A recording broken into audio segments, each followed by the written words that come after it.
देखिए हर खबर यहीं पर। सब्सक्राइब कीजिए TV9 भारतवर्ष।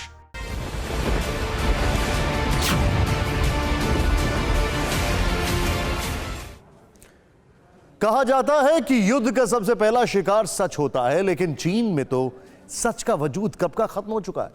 चीन के हुक्मरानों का चाल, चरित्र और चेहरा सब कुछ झूठ, फरेब और मक्कारी के मुखौटे के पीछे छिपा होता है। बात इनकी कर रहे हैं, देख रहे हैं आप इनको। अगर ऐसा ना होता तो चीन के जिस वायरस से दुनिया 6 महीने से करा रही है, उसकी हकीकत अब तक सामने आ चुकी होती और अभी तक सच सबके सामने होता।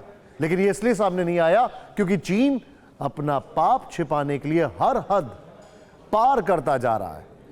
आज हम आपको माओ के वारिसों की यही सच्चाई पूरे प्रमाणों के साथ दिखाने जा रहे हैं। यकीन मानिए, वुहान से जुड़ा चीन का जो काला सच आप देखने और सुनने जा रहे हैं, वो आपके होश फाख्ता कर देगा और साबित कर देगा जिनपिंग का जुर्म। वुहान में कुदरत का कहर या चीन का नया चक्कर। कोरोना का सबूत मिटाया, वुहान को डुबाया। चीन ने अपना कोरोना पाप बाढ़ के पानी में बहाया। हर तरफ तबाही का मंजर है। सैलाब के जोर के आगे जिंदगी की डोर बेहद कमजोर है। पानी में समाया घर, मकान, दुकान, सामान। ये चीन का वही वुहान है जिसका जर्रा जर्रा अब दुनिया में कोरोना वायरस से मारे गए 5.5 लाख लोगों की शराब से कराह रहा है। चीन का कोना कोना आसमान से बरसती बूंदों की चोट से तड़प रहा है। हुबेई से हुन्नान तक, पहाड़ से लेकर मैदान तक, हर इलाका बाढ़ लीला का सितम सह रहा है। चीन के 27 राज्यों में भीषण बाढ़ का कहर है। सैलाब के जोर के आगे अब तक 150 से ज्यादा लोगों की मौत हो चुकी है। हजारों लोग लापता हैं। करीब 4.5 करोड़ चीनियों की जिंदगी दूभर हो चुकी है। किसे पता था चीन की करतूतों का कुदरत इस तरह से हिसाब लेगी? कौन जानता था जिस वुहान से निकला वायरस अब तक 5.5 लाख से ज्यादा लोगों की जान ले चुका है, उसका ये हश्र होने वाला है। लेकिन ये हो रहा है और जोरदार हो रहा है। इन तस्वीरों को देखिए और अंदाजा लगा लीजिए कि जिनपिंग के शागिर्दों की साजिश की कीमत चीनियों को किन हालात में चुकानी पड़ रही है। इसे कुदरत का कहर मत समझिए, इसे आसमान से आई आफत मत कहिए। ये बाढ़ आई नहीं है बल्कि लाई गई है। कोरोना महामारी के महा सेंटर का ये हाल चीन की एक नई करतूत की वजह से हुआ है। वुहान का हाल देखिए। वुहान के हालात ये तस्वीरें बयां कर रही हैं। जमीन कहां है और नदी कहां, अंदाजा लगाना मुश्किल है। 7 बार वुहान में मूसलाधार बारिश हुई है। हालत यह है कि घर के बाहर ही नहीं, घर के भीतर तक बाढ़ दाखिल हो चुकी है। शहर का कोई कोना नहीं बचा जहां पानी के तर जिंदगी के बाकी निशान नजर आते हों। वुहान में 59 साल बाद ऐसी तबाही हुई है। 1961 के बाद पहला मौका है जब इस शहर का कोना कोना पानी में समाया हुआ है। सवाल यह है, क्या इस बाढ़ की वजह वाकई भीषण बारिश है? क्या वुहान में जानबूझकर बाढ़ के हालात बनाए गए हैं? क्या वुहान की बाढ़ चीन की नई साजिश है? सवाल भले ही अटपटे लगे, लेकिन काफी हद तक हकीकत यही है। वरना चीन में मूसलाधार बारिश तो हर साल होती है। बाढ़ से तबाही का मंजर भी हर साल दिखता है। लेकिन इस बार वुहान को जिनपिंग के शागिर्दों ने जानबूझकर साजिश के तहत सैलाब में डुबोया है। हम ऐसा क्यों कह रहे हैं, ये भी जानिए। कोरोना वायरस की जांच कर रही टीम इन दिनों बीजिंग में है। WHO की टीम वायरस के ओरिजिन का पता लगा रही है। कोरोना कैसे फैला, चीन ने कैसे वायरस बनाया और फिर दुनिया भर में फैलाया, इन सब बातों का पता लगाया जा रहा है। मई में 130 देशों की मांग के 2 महीने बाद विश्व स्वास्थ्य संगठन की जांच टीम वुहान पहुंची है। इसलिए चीन ने हर सबूत पानी में बहाने की साजिश रची है। ये हम नहीं कह रहे, बल्कि ये इल्जाम चीन की आवाम अपने हुक्मरानों पर लगा रही है। चीन में रह रहे एक तबके को इस बात का पूरा यकीन है कि वुहान में बाढ़ के पीछे चीन के कोरोना के सबूत मिटाने की साजिश है। चीन की मानवाधिकार कार्यकर्ता जेनिफर जेंग ने वुहान में बाढ़ को लेकर कई सवाल खड़े किए हैं। इन सवालों की वजह है थ्री गॉर्जेस डैम। एशिया की सबसे बड़ी नदी यांगजे के ऊपर हुबेई में बना ये डैम दुनिया का सबसे बड़ा gravity hydro electric system.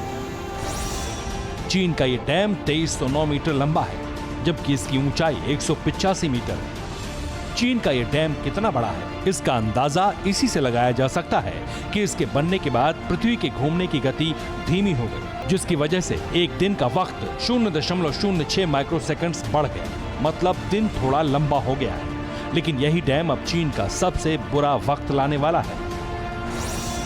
Three gorges dam के कई गेट खोल दिए गए हैं, जिसकी वजह से वुहान के कई इलाकों में बाढ़ आ गई। वुहान से इस डैम की दूरी करीब 300 किलोमीटर है। यही वजह है कि यहाँ से निकले पानी में वुहान का कोना कोना समा चुका है। वुहान की कोरोना वाली लैब से लेकर वुहान का वो मच्छी बाजार भी बाढ़ में समा चुका है, जहां से निकलकर कोरोना वायरस ने दुनिया के हर छोर को दर्द दिया। यानी कोरोना वायरस की तरह ही वुहान की बाढ़ आकस्मिक आपदा नहीं है। जिस तरह से चीन ने कोरोना वायरस बनाया, उसी तरह सबूत मिटाने के लिए वुहान को डुबोया। लेकिन ये बाढ़ जिनपिंग के गले की फांस बनने वाली है। दुनिया को पता है कि वुहान में ठीक उसी वक्त बाढ़ क्यों आई, जब कोरोना वायरस का सुराग तलाशने जांच टीम चीन पहुंची थी। सवाल ये भी है, क्या 4 महीने के दौरान चीन ने वायरस को लेकर कोई सबूत छोड़ा होगा? चीन शुरू से ही कोरोना की जांच से इनकार करता रहा और जिस भी देश ने ऑस्ट्रेलिया समेत इस वायरस की जांच की मांग की, चीन उसको धमकी देता रहा। अब जब कोरोना मुक्त हुए वुहान को 4 महीने बीत चुके हैं, तब चीन ने एक जांच टीम को बीजिंग में घुसने दिया। सवाल यह है कि जिस देश ने आज तक कोरोना से हुई मौतों का सच दुनिया को नहीं बताया, क्या उसने कोई सबूत बाकी रखा होगा? चीन ने अब भी कोरोना की जांच के लिए अमेरिका समेत किसी भी देश को अपनी दहलीज नहीं लांघने दी। वुहान में कोरोना ओरिजिन का पता लगाने जो टीम गई, वो WHO की तरफ से भेजी गई है। WHO और चीन की मिलीभगत से दुनिया अच्छी तरह वाकिफ है। इसके बावजूद चीन को अंदेशा है कि उसका पाप बेपर्दा हो सकता है। इसलिए वुहान को डैम से छोड़े गए पानी में डुबो दिया गया। भले ही इसमें लाखों लोग बेघर हो जाएं, भले ही सैकड़ों की जान चली जाए, माओ के वारिसों को इससे कोई फर्क नहीं पड़ता, क्योंकि बीजिंग के लाल सुल्तान के लिए चीनियों की जान की कीमत भेड़ बकरियों से ज्यादा नहीं है। जरा बेहद विचलित करने वाली इस तस्वीर को देखिए। बीजिंग के तानाशाह के खिलाफ उठने वाली हर आवाज को कैसे खामोश कर दिया जाता है, इससे अंदाजा लगाया जा सकता है। गौर से देखिए, वैन पीछे की तरफ बढ़ रही है, यानी वैन में ड्राइवर मौजूद है, लेकिन जिनपिंग के जल्लादों को इससे फर्क नहीं पड़ता। चीन में किस तरह जिनपिंग के शागिर्द अपनी ही आवाम की जमीन पर कब्जा करते हैं, ये तस्वीर उसकी तस्दीक कर रही है। जमीन का मालिक पहुंचता है तो उससे मारपीट की जाती है। इतना ही नहीं, जिंदा शख्स के ऊपर मिट्टी का ढेर बना दिया जाता है। अपनी ही आवाम को जिंदा दफन करने का पाप माओ के वारिसों को विरासत में मिला है।